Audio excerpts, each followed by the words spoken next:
ఎప్పట్లాగే నేనేదో పచ్చడి చేద్దాం వీడియో ఇద్దాం అనుకుంటాను, కానీ మా అమ్మ నాకు తెలియకుండా నూరేసింది. అది వదిలేయండి. ఏందమ్మా నేను ఎక్కువ చేస్తున్నానా? ఏందా కామెంట్లు?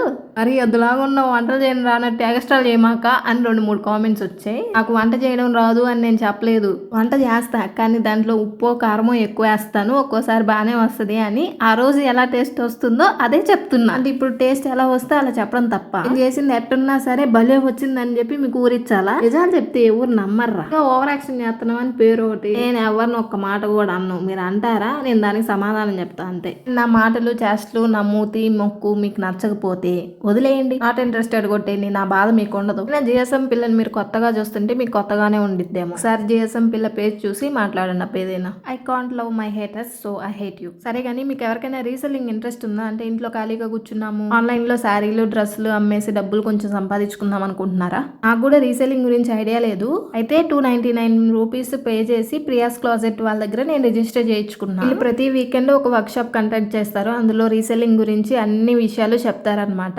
రిజిస్టర్ చేయించుకున్న వాళ్ళందరినీ ఆన్లైన్ జూమ్ మీటింగ్ లో పెట్టేసి రీసెల్లింగ్ గురించి మొత్తం చెప్పాలి. నెంబర్ నేను కామెంట్స్ లో పిన్ చేస్తున్నా. మీకు ఇంట్రెస్ట్ ఉంటే వాళ్ళని కాంటాక్ట్ అవ్వండి.